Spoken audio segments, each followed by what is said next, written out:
Harapan saya berkurang menjadi nol ketika saya berusia 21 tahun, segala sesuatu sejak saat itu telah menjadi bonus.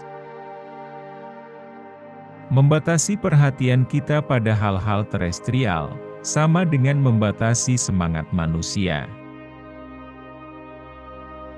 Orang tidak akan punya waktu untuk Anda, jika Anda selalu marah atau mengeluh. Sangat penting bagi saya untuk menulis untuk anak-anak. Saya perhatikan bahwa bahkan orang yang mengklaim semuanya sudah ditentukan sebelumnya, dan bahwa kita tidak dapat melakukan apapun untuk mengubahnya, lihatlah sebelum mereka menyeberang jalan. Sekarang kita semua terhubung dengan internet, seperti neuron yang ada di otak raksasa. Tuhan mungkin ada, tetapi sains dapat menjelaskan alam semesta tanpa membutuhkan seorang pencipta. Tujuan saya sederhana, ini adalah pemahaman lengkap tentang alam semesta, mengapa itu ada dan mengapa itu ada sama sekali.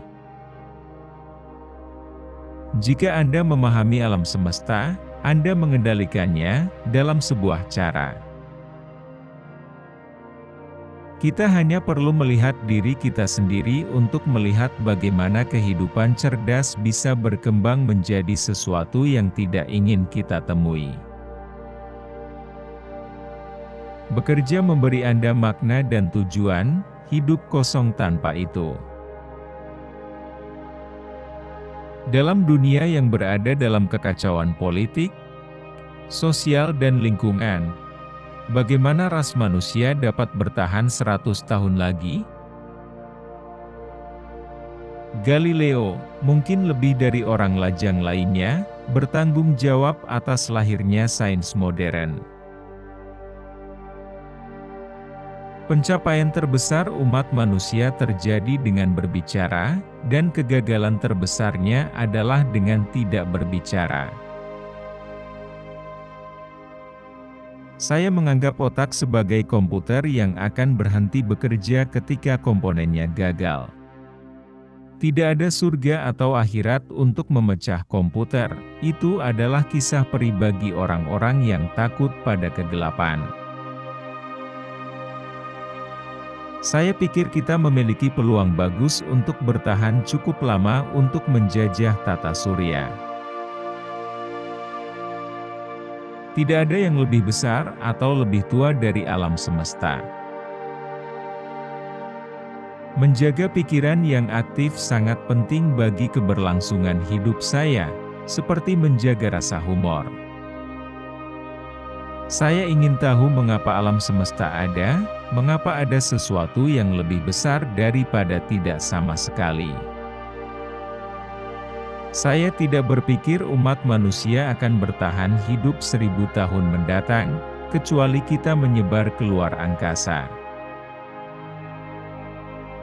Tak satu pun yang bisa menolak ide dari seorang jenius yang lumpuh. Tidak ada cara untuk menyingkirkan pengamat kita dari persepsi kita tentang dunia. Saya tidak pernah menjadi yang terbaik di sekolah, tetapi teman-teman sekelas saya pasti telah melihat potensi dalam diri saya, karena nama panggilan saya adalah Einstein. Tidak ada lubang hitam dalam arti rezim dari mana cahaya tidak bisa lepas hingga tak terbatas.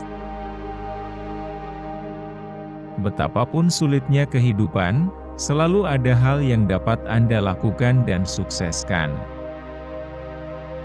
Kecerdasan adalah kemampuan untuk beradaptasi dengan perubahan.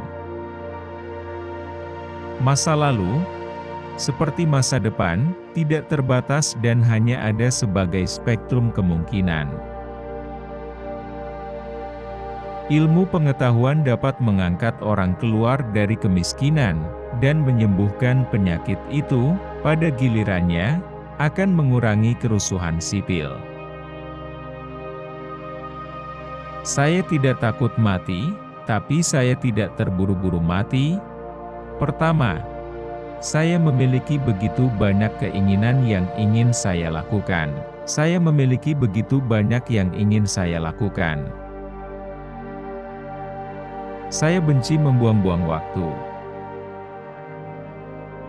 Saya ingin terbang keluar angkasa selama bertahun-tahun, tetapi tidak pernah membayangkan itu akan benar-benar terjadi. Saya hanyalah seorang anak yang belum pernah dewasa. Saya masih terus menanyakan pertanyaan, bagaimana, dan mengapa ini. Kadang-kadang, saya menemukan jawaban. Ada alasan untuk optimisme yang berhati-hati bahwa kita sekarang mungkin mendekati akhir dari pencarian hukum-hukum alam tertinggi. Penerbangan tanpa gravitasi adalah langkah pertama menuju perjalanan angkasa. Kelemahan dari keartisan saya adalah saya tidak bisa pergi kemanapun di dunia tanpa dikenali. Tidak cukup bagi saya untuk memakai kacamata hitam dan wig. Kursi roda memberi saya kesempatan. Jika Anda percaya pada ilmu pengetahuan, seperti yang saya lakukan, Anda percaya bahwa ada hukum tertentu yang selalu dipatuhi. Tidak hanya Tuhan yang bermain dadu, tapi Dia terkadang melempar mereka di tempat yang tidak bisa dilihat. Bahkan jika ternyata perjalanan waktu itu mustahil, penting bagi kita untuk memahami mengapa itu tidak mungkin. Lihatlah bintang-bintang dan jangan lihat ke bawah di kaki Anda. Cobalah untuk memahami apa yang Anda lihat, dan tanyakan tentang apa yang membuat alam semesta ada. Penasaran?